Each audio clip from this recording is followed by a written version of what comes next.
Hi, அனைவருக்கும் வணக்கம். தினம் ஒரு கதைகள் யூடியூப் சேனலுக்கு உங்களை அன்புடன் வரவேற்கிறேன். நான் உங்கள் இந்துகுமார். இன்றைக்கி ஒரு குட்டி கதை பார்க்க போகிறோம். டெய்லி ஒரு கதை தான், இன்றைக்கி ஒரு குட்டி கதை. டெய்லி வர அந்த கதைகள் குழந்தைங்களுக்கு அம்மாக்கள் சொல்கிற மாதிரி கதைகளாக தான் இருக்கும். இதில் பெரியவங்களுக்கான ஒரு சில விஷயங்களும் எடுத்துக்கிற மாதிரி இருக்கும். வாங்க கதைக்குள்ளே போகலாம். கதை என்னென்னா, ஒரு அடர்ந்த காடு.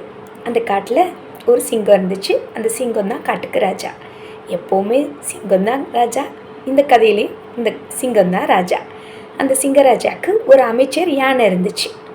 அந்த சிங்கராஜா நல்ல ஒரு ராஜ்யம் நடத்திட்டு இருந்துச்சு. நாட்கள் நல்லா போயிட்டு இருந்தது.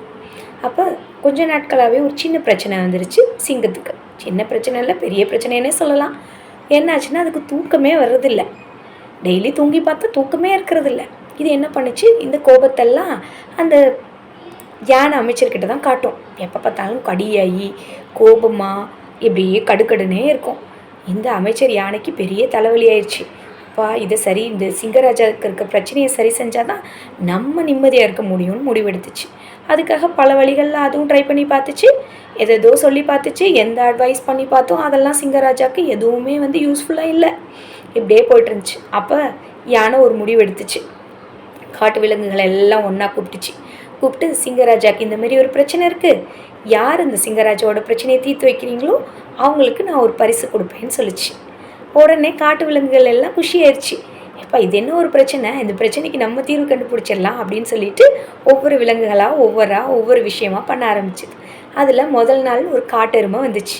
அந்த காட்டெருமை நம்ம சிங்கராஜாவோட குகைக்குள்ளே போச்சு. அதில் போனப்போ ஒரு பாத்திரம் நிறைய பால் எடுத்துகிட்டு போச்சு. பால் எடுத்துகிட்டு போய் சிங்கராஜாட்ட கொடுத்துச்சு. இந்த பாலை நீங்கள் குடிச்சிட்டு தூங்குனீங்கன்னா நைட் நல்ல தூக்கம் வரும் அப்படின்னு சொல்லிச்சு. சிங்கராஜாவும் அதை கேட்டு தூக்கம் வந்தால் போதும்னு அந்த பாலை குடிச்சிட்டு படுத்து பார்த்துச்சு. தூக்கமே வரல. என்ன பண்ணுறதுன்னு தெரில. நெக்ஸ்ட் டே ஆயிடுச்சு. நெக்ஸ்ட் டே இந்த விஷயம் தெரிஞ்சு ஒரு குரங்கு வந்துச்சு. அந்த குரங்கு ஒரு நல்ல தைல பாட்டில் எடுத்துகிட்டு போய் சிங்கராஜாவோட குகைக்குள்ளே போய், சிங்கராஜா இந்த தைலத்தை உடம்பு ஃபுல்லாக தேய்ச்சி நல்லா குளிச்சுட்டு வந்தீங்கன்னா நல்ல தூக்கம் வரும்னு கொடுத்துச்சு.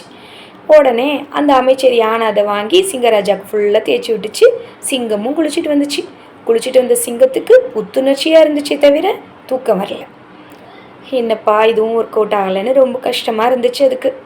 அதை விட அமைச்சர் யானை ரொம்ப டென்ஷனாக இருந்துச்சு. அடுத்த நாள் ஒரு மயில் வந்துச்சு. மயில் அழகான ஒரு தோகையில் செஞ்ச விசிறியை தூக்கிட்டு வந்து சிங்கராஜா இந்த விசிறியை நீங்கள் டெய்லி பயன்படுத்தினீங்கன்னா உங்களுக்கு நல்லா தூக்கம் வரும் அப்படின்னு சொல்லி கொடுத்துச்சு. சிங்கராஜாவும் அதை பயன்படுத்தி பார்த்துச்சு.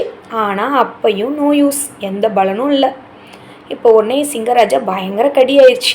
இங்கே பாருங்கள், இனிமேல் யாராவது எனக்கு வைத்தியம் சொல்கிறேன்னு என் குகைக்குள்ளே வந்தீங்கன்னா கொன்றுவேன் பார்த்துக்கோங்கன்னு எச்சரித்து அனுப்பிச்சிருச்சு. யானைக்கிட்டேயும் பயங்கர கோபமாக இருந்துச்சு. இப்போ யானை அமைச்சர் டென்ஷன் ஆயிடுச்சு. என்ன பண்ணுறதுனே தெரியல. அப்போ தான் ஒரு நரி வந்துச்சு. அந்த நரி அந்த காட்டோட நரி தான். கொஞ்ச நாள் வேறு காட்டுக்கு போயிட்டு வந்துச்சு. அன்னைக்கு தான் வந்திருந்தது. அதுக்கு விஷயம் அப்போ தான் தெரியும். உடனே சிங்கராஜாவோட பிரச்சனைக்கு நம்ம எப்படி அது தீர்வு கண்டுபிடிச்சிடலான்னு அந்த நரி என்ன பண்ணிச்சு, சிங்கராஜாவோட குகைக்குள்ளே போச்சு. உடனே சிங்கம் பயங்கரமாக டென்ஷன் ஆயிடுச்சு. நான் தான் நேற்றுக்கே சொல்லிட்டேனே, யாரும் என் குகைக்குள்ளே வைத்தியம் சொல்கிறேன்னு வரக்கூடாதுன்னு அப்படின்னு சொன்னோன்னே நரி சொல்லிச்சு, சிங்கராஜா நான் சொல்கிறத இன்றைக்கி ஒரு நாள் மட்டும் கேளுங்க, உங்களுக்கு தூக்கம் கண்டிப்பாக வந்துடும் அப்படின்னு சொல்லிச்சு.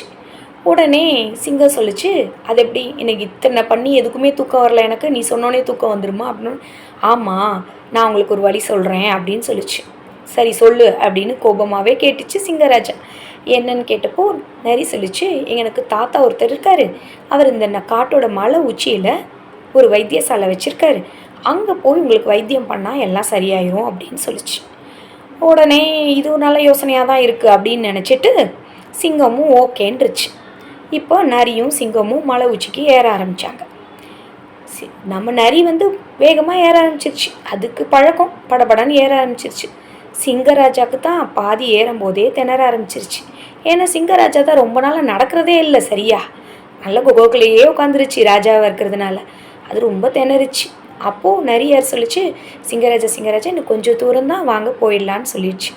சரின்னு சிங்கமும் நடந்து போச்சு. 2 பேரும் ஒரு வழியாக நடந்து மலை உச்சியை அடைஞ்சாச்சு. மலை உச்சி அடைஞ்சதுக்கப்புறம் நரி சொல்லிச்சு, ஐயோ சிங்கராஜா நான் மறந்துட்டேன், எங்கள் தாத்தா வந்து வெளியூருக்கு வேலையாக போயிருக்காரு, நாளைக்கு தான் வருவார், இன்றைக்கி மன்னிச்சுக்கோங்க, இன்றைக்கி கீழே போயிடலாம், நாளைக்கு திரும்ப வந்து வைத்தியம் பார்க்கலாம் அப்படின்னு சொல்லிச்சு. சிங்கத்துக்கும் பயங்கர கோபம். மலை உச்சி வரல ஏற வச்சுட்டு, தாத்தா இல்லைன்னு நான் சொல்கிறேன், நீ வைத்தியம் பார்க்க முடியாதுன்னு சொல்கிறியா அப்படின்னு கோபமாச்சு. உடனே நரி சொல்லிச்சு, இல்லை சிங்கராஜா இன்றைக்கி ஒரு நாள் மட்டும் மன்னிச்சிருங்க, நாளைக்கு கண்டிப்பாக போயிடலாம், உங்களுக்கு எல்லாம் சரியாயிரும் அப்படின்னு சொல்லிச்சு. உடனே சிங்கம் சொல்லிச்சு, இருக்கட்டும் நாளைக்கு இருக்கு உனக்கு வேடிக்கை, வா போகலாம் அப்படின்னு சொல்லிட்டு கோபமாக வந்துச்சு.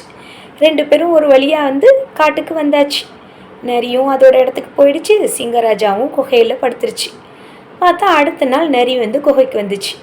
சிங்கராஜா நேற்று தூங்குனீங்களா அப்படின்னு கேட்டுச்சு.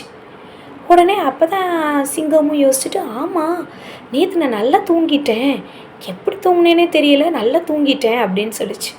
உடனே நரிக்கு ஒரே சந்தோஷம், பார்த்தீங்களா தூங்கிட்டீங்க, நீங்கள் நல்லா தூங்கிட்டேன்னு சொல்கிறீங்க அப்படின்னு. ஆமாம் இப்படி நான் தூங்குனேன், நேற்றுக்கு உங்கள் தாத்தாவை பார்த்து வைத்தியம் பண்ணலான்னு போனோம், வைத்தியம் எதுவும் பண்ணலையே, ஆனால் எப்படி நான் தூங்குனேன் அப்படின்னு கேட்டுச்சு. உடனே நரி சொல்லிச்சு, எனக்கு தாத்தாவும் இல்லை வைத்தியசாலையும் இல்லை, அந்த காட்டிலேருந்து மலைக்கு நீங்கள் ஏறி நடக்க வச்சு உங்களை கூட்டிகிட்டு போவோன்னு தான் நான் கூட்டிகிட்டு போனேன், நீங்கள் நடந்து போய் வந்ததுனால அந்த அசதியில் தூங்கிட்டீங்க, ஏன்னா நீங்கள் ரொம்ப நாட்களாகவே வந்து ராஜாவானதுலேருந்து வந்து சாப்பிட்டுட்டு குகைக்குள்ளேயே உட்காந்துருக்கீங்க, அதனால தான் உங்களுக்கு தூக்கம் வர்றதில்ல அப்படின்னு சொல்லிச்சு. அப்போ தான் வந்து அந்த சிங்கராஜாக்கே ஒரு யோசனை வந்துச்சு. ஆமாம் இல்லை, நம்ம ரொம்ப நாளாக வந்து சாப்பிட்டு குகையில் உட்காந்துருக்கிறதுனால அதனால தான் நமக்கு தூக்கம் வரல.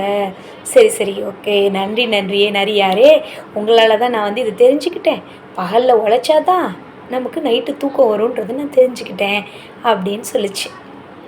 இதுதாங்க கதை. இதில் என்னென்னா நம்மளும் அப்படி தாங்க, பகலில் வந்து நிறைய நேரம் உட்காந்துருக்கோம், வீட்டுக்குள்ளேயே இருக்கோம், முன்ன மாதிரி வந்து கை வேலைகளோ உடல் நல வேலைகளோ நம்ம செய்கிறதில்ல. அதனால தான் வந்து அந்த காலத்துலலாம் படுத்தோன்னு தூங்கிடுவாங்கன்னுவாங்க, நமக்கு இப்போ தூக்கம் வர்றதில்ல, ஏன்னா நமக்கு எல்லாமே மிஷின் ஒர்க்கு மாதிரி ஆகிடுச்சு.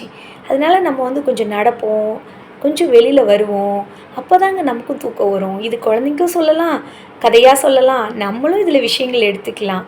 இதுதாங்க கதை. அப்புறம் ஒரு சின்ன விஷயம், நானும் ஒர்க்கிங் விமன் தாங்க.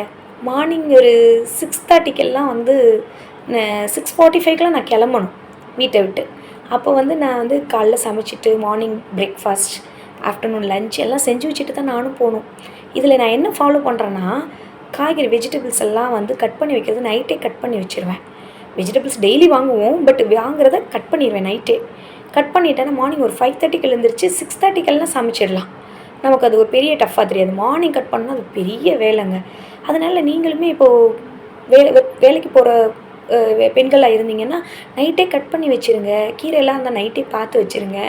மார்னிங் எழுந்திரிச்சு 5:30க்கு செய்ய ஆரம்பிச்சிங்கன்னா 6:30க்கு செஞ்சு முடிச்சிடலாம். பீஸ்ஃபுல்லாக நீங்களும் வேலைக்கு கிளம்பிடலாம். என்னங்க நான் சொல்கிறது சரி தானே? ஓகேங்க, நாளைக்கு இன்னொரு கதையோடு உங்களை நான் சந்திக்கிறேன். உங்களுக்கு இந்த வீடியோ பிடிச்சிருந்துச்சுன்னா லைக் பண்ணுங்கள், சேனலை சப்ஸ்கிரைப் பண்ணுங்கள். பாய்.